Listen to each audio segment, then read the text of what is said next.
నిత్యం బిజీగా గడిపే కూటమి ఎమ్మెల్యేలు స్కిట్లతో ఆదరగొట్టేశారు. అసెంబ్లీ సమావేశాలు పూర్తయిన తర్వాత విజయవాడలో నిర్వహించిన సాంస్కృతిక కార్యక్రమంలో ఎమ్మెల్యేలు పాల్గొన్నారు. ఈ సందర్భంగా కొందరు మంత్రులు ఎమ్మెల్యేలు చేసిన నాటకాలకు CM Chandrababu, deputy CM Pawan Kalyan ఫిదా అయ్యారు. డిప్యూటీ స్పీకర్ రఘురామకృష్ణంరాజు చేసిన దానవీర సూరకర్ణ ఏకాపాత్ర అభినయానికి ఎమ్మెల్యేలు చప్పట్లు మోతమోగించారు. తెలుగుదనాన్ని అద్భుతమైనటువంటి డైలాగుల్లో దుర్యోధనుడి పాత్రలో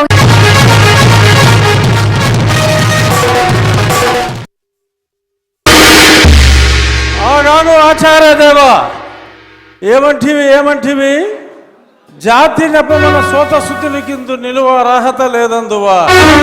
ఎంత మాట ఇది క్షాత్ర పరీక్షయే గాని క్షత్రియ పరీక్ష కాదే, కాకూడదు. ఇది కుల పరీక్షయే అందువా. నీ తండ్రి భరద్వాజుని సంభావం ఎట్టిది, అతి దుముక్షాకరమైన నీ సంభవం ఎట్టిది. కులలో పుట్టిదివి కదయా, నీదే కులము.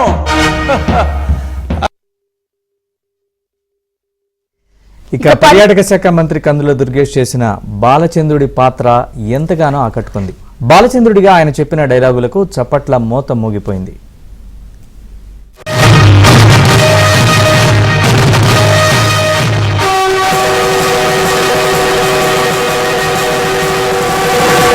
అదే రణభేరి, ఈ ఘోర కలికి, ఈ మారణ హోమానికి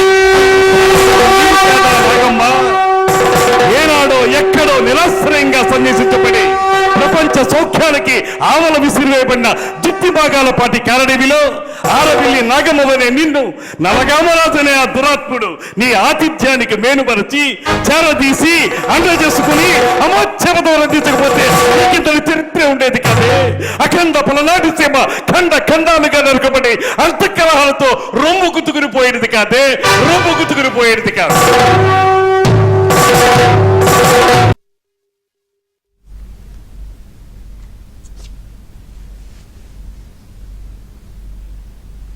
ఇదిలా ఉంటే Janasena MLA Sundarapu Vijay Kumar, BJP MLA Eswara Rao చేసిన స్కిట్ కు చంద్రబాబు, పవన్ కళ్యాణ్ సంతోషం వ్యక్తం చేశారు. ఇద్దరు ఎమ్మెల్యేలు స్కిట్ చేస్తున్న సేపు పవన్ కళ్యాణ్ కుర్చీలో కూర్చొని నవ్వలేకపోయారు.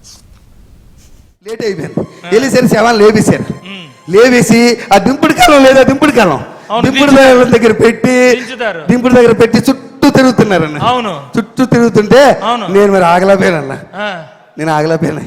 వాళ్ళతో పాటు తిరిగేసానన్నా. లే నా రాజా, లే నా రాజా, లేవనంటావా నన్ను లేవనంటావా నిద్ర లేవనంటావా.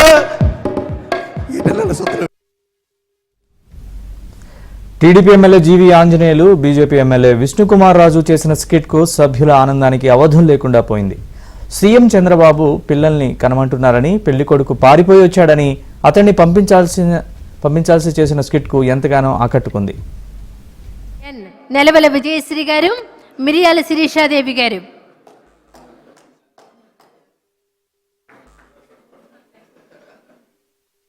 Carroms doubles women first place Shrimati Nelavala Vijayasri గారు, మిరియాల శిరీషాదేవి గారు.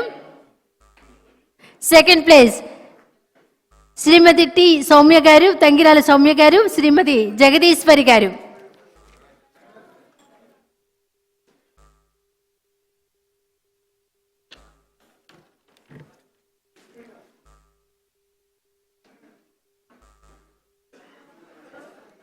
తర్వాత కబడ్డీ మెన్. గత 2 రోజులుగా జరుగుతున్న క్రీడా పోటీల్లో గెలుపొందిన ఎమ్మెల్యేలు, ఎమ్మెల్సీలు, మంత్రులకు CM Chandrababu, deputy CM Pawan Kalyan, speaker Ayyanna Patrudu బహుమతులు అందజేశారు. అంటే ఇది మన ఒక్కళ్ళకి ఆనందం కాదు, ఇది శాసనసభ్యులు అంటే ఎప్పుడు వ్యక్తిగత కక్షలు, గొడవలు, అరుపులు, కేకలు అన్న సంస్కృతి గత 5 సంవత్సరాలుగా చూసాం. అలాంటిది మనందరం విభిన్నమైన పార్టీలకు చెందిన వాళ్ళం, అందరం కలిపి ఎన్డీఏ కూటమి.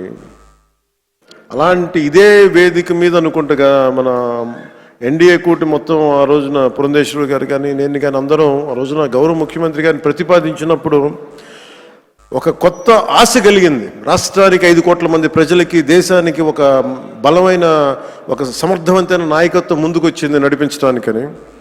ఈ రోజున సమర్థవంతమైన నాయకత్వమే కాదు, ఆనందాన్ని పంచే నాయకత్వం కూడా శ్రీ నారా చంద్రబాబు నాయుడు గారిలో చూసాం. వైసీపీ ప్రభుత్వంలో కౌరవ సభగా ఉన్న అసెంబ్లీని గౌరవ సభగా మార్చారన్నారు సీఎం చంద్రబాబు. ఎమ్మెల్యేలు చేసిన స్కిట్లు తనకు ఎంతో సంతోషాన్నిచ్చాయన్నారు. గత ప్రభుత్వంలో అసెంబ్లీ సమావేశాలను టీవీలో చూడాలంటే భయపడేవారని, కూటమి ప్రభుత్వం వచ్చిన తర్వాత పరిస్థితి మారిపోయిందన్నారు.